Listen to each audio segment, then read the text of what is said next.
नमस्कार शेतकरी बंधूंनो, मी रामेश्वर पंडितराव पडूळ, राहणार अंतरवाला, तालुका, जिल्हा जालना। आज दिनांक 18 जून 2024 रोजी आपण सीताफळाबद्दल अधिकची माहिती घेऊया।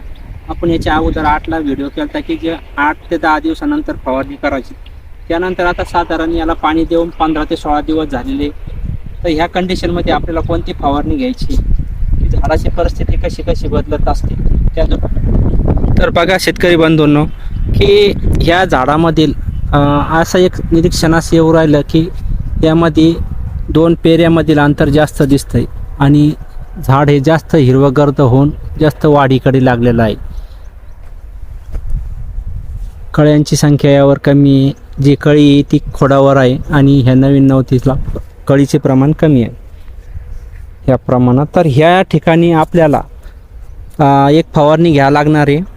तर ती फवारणी जी घ्यायची आपल्याला ती टिल्ट घ्यायची आणि एक कोमानियल यांचं दोन्हीचं मिश्रण घ्यायचं आहे। यांचं दोन्हीचं मिश्रणाचं प्रमाण 100 लिटरसाठी टिल्ट हे 50 ml वापरा व त्याचबरोबर कोमानियल हे 250 ml वापरा। दोन्हीचं प्रमाण हे मिश्रण करून यावर फवारणी घ्या। त्यामुळं याची अतिरिक्त वाढ जी की आभाळामुळे जास्त वाढ होते व जास्त फास्ट चालतात।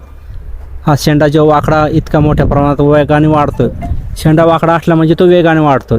शेंडा आपल्याला शक्यतो सरळ असावा की जो लिमिटरमध्ये चालून फुल सेटिंगला मदत करेल आणि जास्त झाड हे नवतीवर धावणार नाही। तरी सर्व शेतकरी बंधूंनी ही फवारणी घ्यावी।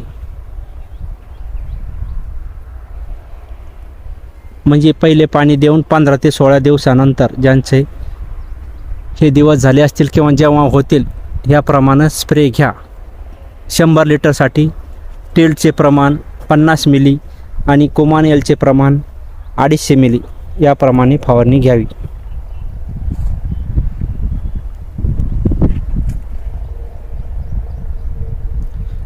आणि जोपर्यंत शेतकऱ्याच्या मालाला किंमत मिळत नाही आणि शेतकऱ्याच्या हातात पैसा येत नाही तोपर्यंत शेतकरी आणि गाव समृद्ध होऊ शकत नाही। जर खत सोडायचं म्हणल्यास आता आपण ठिबकच्या नळ्या व्यवस्थित करून घ्यावे। आता खंड पडलेला आहे तर त्यासाठी आपण ड्रीप ही सुव्यवस्थित करून घेऊन ड्रीपद्वारे आपण फॉस्फरिक ॲसिड हे ड्रीपमधून सोडावे, की त्यामुळे ड्रीप ही चांगल्या प्रकारे धुवून पण निघते आणि खास करून फॉस्फरिक ॲसिडमुळे जी कळीची दांडा आहे तो चांगल्या प्रकारे निघण्यास मदत होते व फॉस्फरसची लेवल झाडामधील वाढते। त्यासाठी फॉस्फरिक ॲसिड हे प्रति एकर 8/16 हे अंतर असेल तर 1 लिटर सोडा ड्रीपमधून, आणि जर अंतर कमी असेल 4/12 6/14 तर 2 लिटर सोडले तरी हरकत नाही। धन्यवाद।